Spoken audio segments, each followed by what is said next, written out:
गलती किसी और ने की और नोटिस आपके नाम जारी कर दिया जाए और सज़ा भी आपको ही मिले तो सोचिए आप पर क्या गुजरेगी। ऐसा ही एक खेला इलेक्शन कमीशन ऑफ इंडिया ने आपके साथ कर दिया है। आज अगर आप वोटर हैं तो ये वीडियो आपके लिए इंतहाई ज़रूरी है, क्योंकि मुमकिन है कि इलेक्शन कमीशन ऑफ इंडिया ने आपके ख़िलाफ़ भी नोटिस जारी कर दिया हो और आपको अभी तक इसकी खबर भी ना हो। भले ही आपको इस नोटिस की जानकारी ना हो, लेकिन इसका खमियाजा आखिरकार आपको ही भुगतना पड़ सकता है।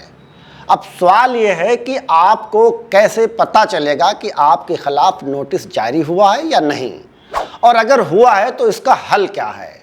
आज की इस वीडियो में हम आपको इस मसले से जुड़े हर सवाल का जवाब देंगे, सबूतों और मिसालों के साथ। फ़िलहाल चैनल को सब्सक्राइब कर लें, फेसबुक पेज को भी फॉलो कर लें और अगर मुमकिन हो तो न्यूज़ G24 की आर्थिक सहायता भी कीजिए, लिंक डिस्क्रिप्शन में है। सबसे पहले ये जान लेते हैं कि असल मसला क्या है। दरअसल इलेक्शन कमीशन ऑफ इंडिया ने कुछ वोटरों के खिलाफ डिजिटल नोटिस जारी करना शुरू कर दिया है। अच्छी बात यह है कि ये नोटिस मुकम्मल तौर पर डिजिटल हैं और इससे भी बेहतर यह है कि आपको इसमें कोई फाइल या भारी भरकम डॉक्यूमेंट जमा नहीं कराना है। किन लोगों को नोटिस मिल रही है? दरअसल ये नोटिस उन वोटरों को दी जा रही हैं जिन्होंने एनुमरेशन फॉर्म ए या बी कैटेगरी में फाइल किया है। पहली कैटेगरी वो वोटर जिनके नाम की मैपिंग या तो मिसमैच है या फिर मिसमैप हो गई है, लेकिन फिर भी उन्होंने अपने फॉर्म में 2003 का डेटा भर दिया है। असल गलती कहाँ है? दरअसल ये problem election commission of India ने खड़ी की। इलेक्शन कमीशन ऑफ इंडिया ने 2003 के डेटा को सही तरीके से मैप नहीं किया। स्क्रीन पर दिखाई दे रहा ये डाटा एक मुस्लिम खातून का है जिनकी 2025 की डिटेल सिस्टम में मौजूद है। इनके खिलाफ नोटिस इसलिए जारी हुआ क्योंकि इनके वालिदैन की डिटेल्स 2003 की लिस्ट से मैच नहीं कर रही है। फॉर्म में दर्ज माँ का नाम शांति देवी है और वालिद का नाम संत राम। अब ये कैसे मुमकिन है?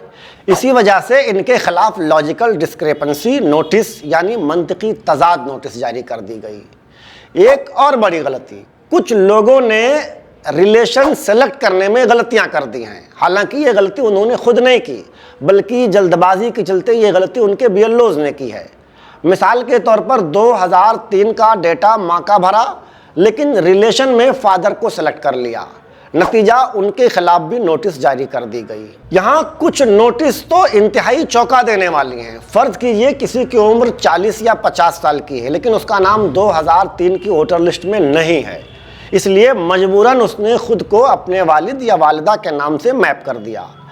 अब इलेक्शन कमीशन ऑफ इंडिया उनसे ये सवाल पूछ रहा है कि आपने अपना एनुमरेशन फॉर्म अपने नाम से क्यों वेरीफाई नहीं किया। सवाल ये है कि जब 2003 के वोटर लिस्ट में उसका नाम ही नहीं था तो ये कैसे मुमकिन है कि वो अपना एसआईआर अपने नाम से वेरीफाई करे। सच ये है कि 2003 में ना आधार कार्ड था ना डिजिटल सिस्टम। गांव में मास्टर साहब आते थे, किसी पीपल या बरगद के नीचे बैठकर पूरे गांव की डिटेल लिख लेते थे। नाम, उम्र, रिश्ता सब कुछ अंदाजे से हुआ करता था। अब ऐसे में आज उन लोगों से ये पूछना कि 2003 की लिस्ट में आपका नाम क्यों नहीं है, कम से कम ये सवाल इंसाफ पर मबनी नहीं लगता। अब आपके नाम से नोटिस जारी हुआ या नहीं हुआ इसका पता कैसे चलेगा और इसका हल क्या है? सबसे पहले ये समझ लीजिए कि ये तमाम खामियां वोटरों की नहीं हैं, बल्कि इलेक्शन कमीशन ऑफ इंडिया के डेटा मैपिंग की गलतियां हैं।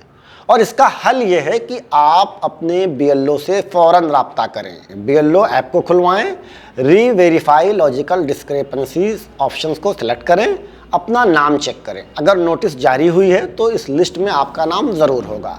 अगर आपका नाम इस लिस्ट में है तो वक्त रहते इसे अभी और इसी वक्त दुरुस्त करवा लें। फिलहाल इस स्टेज पर आपका बीएलओ आपके खिलाफ जारी इस नोटिस को रिजॉल्व कर सकता है। इस वीडियो को हर वोटर तक पहुंचाना ये आपकी अपनी जिम्मेदारी है, क्योंकि ये मसला किसी के साथ भी हो सकता है। फिलहाल हमारी इस वीडियो पर आपकी अपनी क्या राय है, कमेंट करके ज़रूर बताएं। शुक्रिया।